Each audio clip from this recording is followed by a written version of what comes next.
Okay, good morning. This might be considered a bit of old school for this conference, but our industry still does tens of millions of survey completes through traditional online survey methods. In today's presentation, we'd like to go through a critical issue that we're experiencing in our industry around our long-term accessibility to respondents. Our industry tends to be relatively slow to change, but there is a stark reality that's hitting us in the face, and we need to react before it is too late. Unfortunately, we contend those who do not make the necessary changes will be left high and dry with poor survey data to make business decisions on. Some of this may be known, but we just need to restate. More respondents want to take surveys on their mobile. There really are not enough good surveys that they can successfully participate on. List these to the representativity in samples suffering without the mobile respondents, and this is leading to poorer insights. We at Cantor are in a good position to see what is happening and react. For instance, we have strong relationships between the respondent source companies, like ourselves, Lightspeed GMI, and the survey designers and the end client interface, like Millward. The fact that Lightspeed GMI operates managed research panels can provide us great insights into the panelists' life cycle behavior and what is impacting it. So let's just set the scene, and this is probably a familiar sight across respondent sources. Nigh on 50% of recruits under the age of 55 registered to our US panel via smartphone. See, the over 55s still tend towards the PC. And this has increased steadily over the last 18 to 24 months. However, we see the attrition rates are higher for those who join via smartphones. If you are twice as likely to remain on the panel if you join on a PC than a smartphone, based on some of the experiences that you have.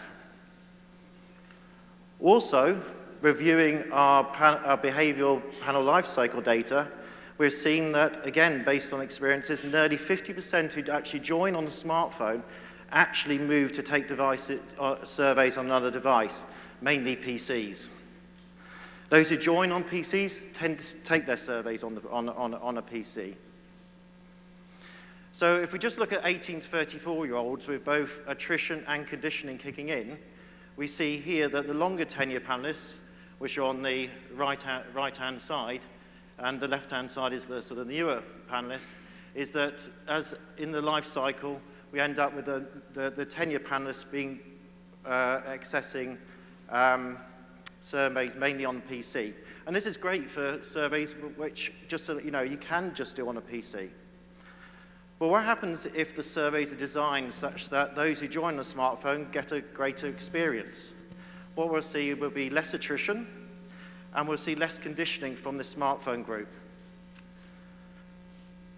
So this is a chart that is an illustration of what we believe if we see over 50% of the surveys become phone-friendly tomorrow. Across 12 months, we'll see a shift in the panel composition towards more mobile devices completers.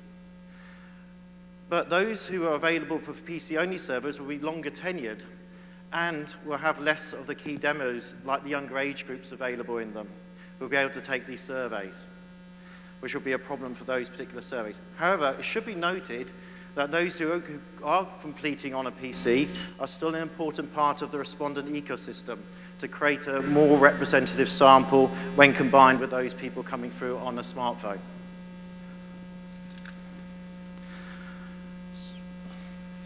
So let's back up for a moment. We do have a concern today, and we see it across the industry. In that way, we will disenfranchise so many respondents that want to participate by phone. By the time we actually fix this issue, we'll have a hard time motivating respondents to take surveys on phones. All of this leads for all of us providing a better experience and, where necessary, better device management, which some in the industry, like ourselves, have been initializing. We've seen a couple of other people discuss it today. As said, if enough good surveys come on, where you can take, for a mobile panelist, that will mean that respondent would need to go off to take surveys on a PC. And what that does mean in longer term, those surveys that realistically can only be done on a PC are going to suffer. So it is time to change those surveys. Let's see what type of surveys that we're asking our respondents to complete today. Actually, two-thirds of the surveys are greater than 15 minutes that we encounter. So why is 15 minutes important? 15 minutes is really where we do see, in various research studies and through our panel behavior, where the experience is stretched on a mobile and the dropouts rise. Less than 15, things better, if it's shorter than 15 minutes, then great, but 15 minutes is the sort of the top end, we believe. Even within the surveys of less than 15 minutes, we do see that the experience on smartphones is still not optimal, though. Your free time's more likely to drop to incomplete on a phone than a PC on these shorter surveys. This is driven more by the content design than anything else. With that, I'll now pass to Brett, who'll go through the more on the design considerations and data. Thanks, Chris. So I guess what I take away from what Chris just showed is that panelists they sign up for the panel 50% on mobile. The state of our surveys are driving them away from mobile towards PC, or they're falling off of the panel because we don't have enough mobile-friendly surveys out there. So we're kind of artificially sending the panel in that direction. So we really have to kind of improve, obviously, the mix of surveys that we're putting in front of those respondents. Otherwise, again, to that first slide, it's our data is not representative. We're going to struggle to find certain audiences on panel.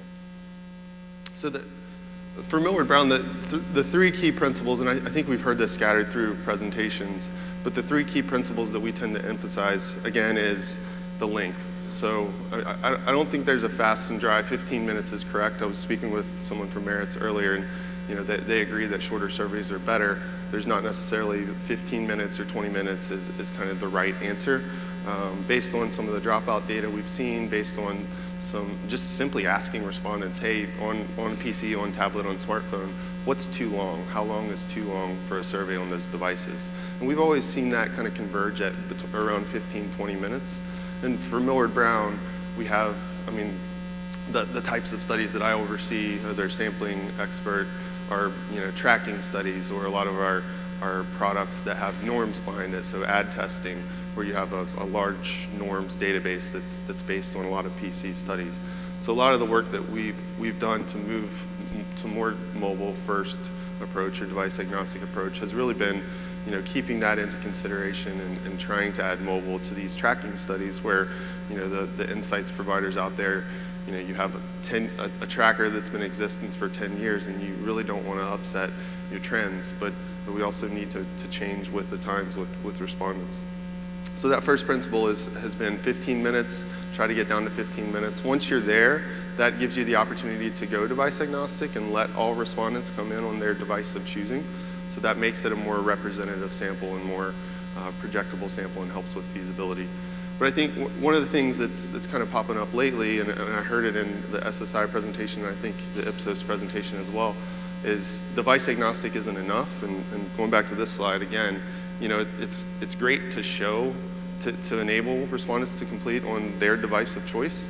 But if you have 40% of smartphones dropping off, that's a very poor experience. So device agnostic isn't enough. Once you get them coming in, you also have to take the actual survey instrument into consideration. You don't want to be resizing the screen for every question you ask. You don't want the scales to be falling off the page. You don't want so many responses that you're scrolling vertically through a list of 25 items. So it's getting the survey down, allowing all devices to come in, but then making sure that it's a good experience for all respondents. And when you put that type of experience in front of respondents, what we find is it's a really positive experience. They're really clamoring for these types of opportunities. You can see here some open ends from tablet and smartphone respondents. They're really excited that they're able to complete on different devices. Our process, so we've had 2 years of kind of transition, roughly a year of, hey, let's do a lot of research on research so that we can go to our clients and say, your tracking study, we can adjust it and move it into the future. So we kind of drew a line in the sand roughly a year ago and said, any study that we're designing that's new from today, we're going to make sure that that's short and device agnostic and mobile first. So even if you came to me and said, I really need a 25-minute survey, I would say, well, that can't go to smartphone, but let's still design it for smartphone and try to work towards that in the future. So really anything we're putting in field today forward takes that mobile first mentality. And then for moving existing studies over, we had some flash technology that we're using, which obviously can't go to smartphones. So we had to get rid of that and go to HTML. So that was kind of the first step. And then for a lot of our trackers, it became, so you've been PC only for 5 years in this tracker, now we need to add tablets. And then once you're there, it's, let's get that 25-minute survey down to 22 minutes, down to 19 minutes. So kind of gradual improvement to get us closer to be able to have that ideal experience for smartphones. We've also been working closely with Lightspeed, GMI, and other sample providers just to make sure that the device routing side of this is in place. So if you come into a survey on your smartphone for any panel, SSI, Research Now, Lightspeed, GMI, we want to make sure that we're detecting that device that you're on and basically matching you up to the appropriate surveys so that you're not terming out based on your device. It's so frustrating if you're a panelist and you try 10 different surveys and you keep getting this notice that you come back on a different device because this device isn't compatible. We've found that shortening surveys is probably the hardest part of this. I mean, the technology side, taking the survey yourself is definitely a layer, and you have to have those people who can optimize the technology and the way that you're displaying the questions. But shortening surveys is often a big struggle for us, especially with existing tracking studies where it's 30 minutes, 35 minutes in some cases. It's just hard for our clients to get in that mentality of how do we get that survey down to this reasonable level for smartphones.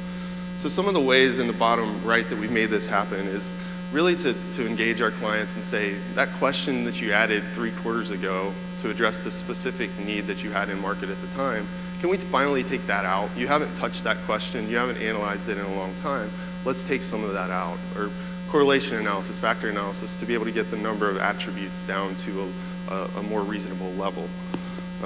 We've even had some success in taking these large systems of 35-minute surveys and breaking them in 2.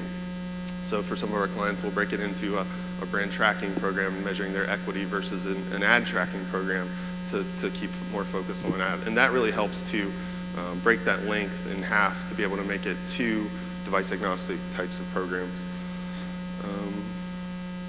And then, if you have Nielsen data, if you have, Experian data, if you have other sources that answer some of the questions that we're asking in the survey, let's get rid of those in the survey and rely on those other sources instead. And then a lot of the panels have demos, on their panel.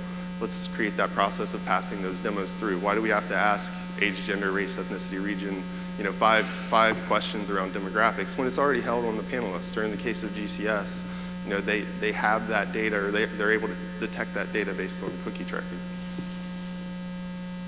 And for everybody, take your own surveys. This is one of the biggest frustrations for us is, our clients say, well, there's nothing wrong with my 45-minute survey, it's fine. And then you open it up on a mobile device, and the screen in the top left, you can see, the number of industries. What industry do you work in? And there's 28 different industries, so you're scrolling forever through the survey. The screen at the bottom, we have all these historical, at the very back. Now we would like to ask you some questions about your demographics to profile. Like, are those intro screens or transition screens really necessary anymore? So kind of rethinking the way that we're presenting this stuff and cutting out as many screens as much text as we can to get the length of the survey down. It also helps the smartphone. Fewer screens means fewer kind of transactions with the phone, which really helps with the time in that experience. So a couple of success stories and maybe scare tactics as well. For us, so this is MB in North America in the top left there. Today we're at 14% PC only surveys. And I'm sharing some of this info just to kind of say this is our journey, this is where we are today, just to give you a snapshot of, to compare yourself against. So today we're at 14% of our surveys in North America are PC only. That's down from 45% of our studies 6 months ago. So again, this is a journey, roughly 2 years in the making. we're seeing a lot of progress. We're only at 15% truly device agnostic or allowing all devices today, but that number was significantly lower, 4% 6 months ago. And again, our mix of a lot of tracking studies, it's just been a long journey to engage each of those clients and get them to move. But I expect that to really improve. Hopefully that's 40 or 50% in the next 6 months. A case study at the bottom here is actually a client of ours that came to us. They had a tracking study with a previous vendor, and we switched from a large tracking study to 2 separate tracking studies, and we really saw a lot of improvements. You can see that the dropout rate is down to 7%, 9%, 91% survey sat. And then I think time's almost up, but leave you with a few key stats that kind of stood out in my mind to convince you, if you still have a PC-only design, or maybe if you're in my shoes trying to convince clients to move towards this device-agnostic mobile approach. If your studies are PC-only, you're in the last 27% of researchers in our industry, and that's based on a Focus Vision report where it engaged researchers and said, how many of your surveys are mostly or all mobile?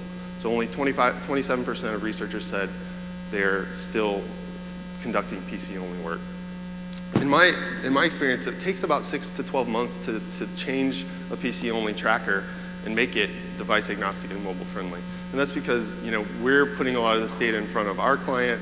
That client has to then engage their stakeholders. They have to think about transitioning this study. Maybe there's a pilot test, and then there's the implementation. So there's a lot of work that goes into shifting these things over, and think about kind of getting those gears turning today if you haven't gotten there yet. And then, as mentioned previously, roughly 20% of completes within that device agnostic approach are coming in on mobile. So if you're not using that type of approach, you're omitting 20% of the population that's out there. And I think this case at the bottom really stands out for me. I think this tracking mentality is always, let's keep everything static. Let's keep our design static, all of our quotas, the panels. And what we're seeing is that mentality with the device agnostic side, the mobile first side, is if you're not willing to go to tablet and smartphone, that we're starting to see, I guess, issues keeping trackers consistent.